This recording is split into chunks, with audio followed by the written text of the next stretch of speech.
किसी गांव में अमन नाम का एक लड़का रहता था। उसकी उम्र लगभग 14 से 15 साल थी। वह बहुत ही सुंदर और पढ़ने में भी बहुत ही होशियार था। अपने माता पिता का आज्ञाकारी लड़का था और इकलौता लड़का था। उसे पढ़ने का बहुत शौक था। पूरा दिन पढ़ता ही रहता था। स्कूल के टीचर भी अमन से बहुत खुश रहते थे। एक दिन टीचर ने सारे बच्चों को अपने साथ पिकनिक पर ले गए, जिससे अमन भी उनके साथ गया।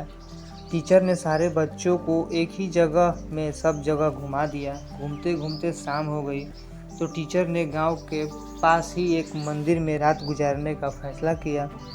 मंदिर के बगल में एक बहुत बड़ा घना जंगल था। उस जंगल के बीच में एक बहुत सुंदर हवेली थी। शाम के लगभग 7 बज रहा था। अमन ने उस हवेली को दूर से ही देख लिया था और उसे नज़दीक से देखने की भी इच्छा होने लगी। अमन ने टीचर से बिना बताए उस जंगल की ओर चल पड़ा। जंगल बहुत ही ज़्यादा घना था। फिर वो उस हवेली के पास पहुंचा। जैसे ही उसने हवेली के चौखट पर गया, उसे बहुत तेज से ठोकर लगा और अमन वहीं पर गिर गया। फिर कुछ देर के बाद अमन फिर से खड़ा हुआ और देखा कि हवेली काफ़ी साल पुरानी थी और काफ़ी सारी उगी हुई बेल की पत्तों से घिरी हुई थी और मकड़ी के जाले से इधर उधर ढकी हुई थी। खौफनाक माहौल के बावजूद भी अमन की जिज्ञासा उस पर हावी हो गई और उसने हवेली का पता लगाने का फैसला किया।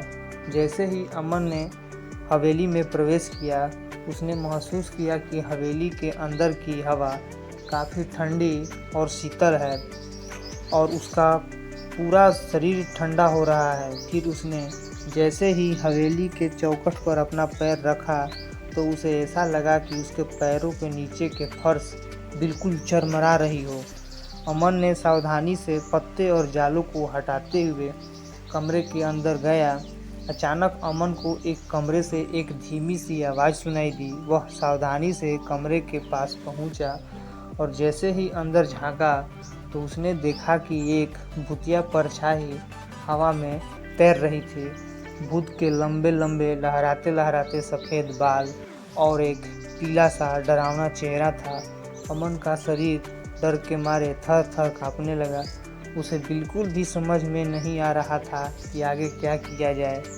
भूत को भी पता चल गया कि इस कमरे में कोई आ गया है और वह अपना डरावना चेहरा लेकर अमन की ओर सीधा दौड़ा। फिर उसने अपना मुंह खोला और खून से लथपथ चीख निकाली। जैसे ही अमन पीछे मुड़ा तो उसने देखा कि भूत को अपने सामने देख लिया और जितनी तेज़ी से वह दौड़ सकता था उतनी तेज़ी से वहां भागा।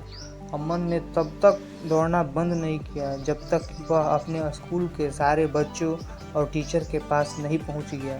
फिर वह उस पुरानी और डरावनी हवेली में कभी नहीं गया। अमन ने वहां पर जाकर सारी बातें टीचर से बताई। टीचर ने ये सारी बात वहां पर रहने वाले आसपास के लोगों को बताया।